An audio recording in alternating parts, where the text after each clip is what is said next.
Have you ever had to plan a pizza party? It might seem like a simple task, but if you've ever been in charge of ordering, you know it can be quite challenging. This scenario serves as a perfect analogy for the philosophical concept of utilitarianism. Think about it. You're at a pizza party with a diverse group of friends. You have a choice between 3 types of pizzas: the classic pepperoni, a fresh vegetarian option, and a simple cheese pizza. How do you decide which one to order for the group? Here's where utilitarianism comes into play. It's like being the best pizza party planner. Instead of merely selecting your favorite pizza, you ponder what will bring the most happiness to the most people.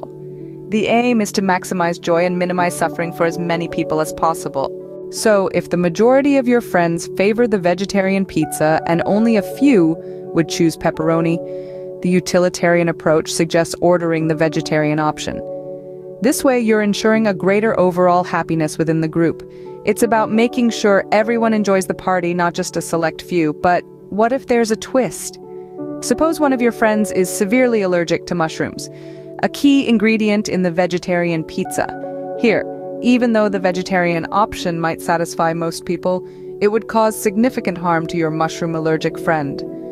Utilitarianism implores us to consider everyone's happiness and suffering on an equal footing.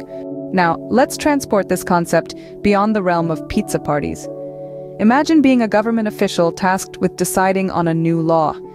The utilitarian approach would require you to consider how the law impacts the well-being of all citizens, not merely a privileged few. If banning a harmful substance saves more lives than it inconveniences, then utilitarianism would support that ban.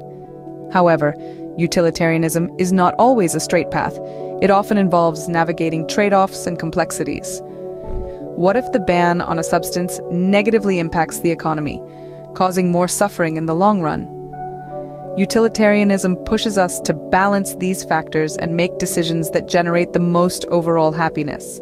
Whether planning a pizza party or shaping public policy, utilitarianism urges us to think beyond our personal preferences and consider the greater good. It's akin to being an architect of happiness, striving to construct a world where the well-being of everyone matters. So, the next time you find yourself planning a pizza party, remember you're not just deciding on toppings, you're practicing utilitarianism, a philosophy that can guide us in building a happier, more equitable world.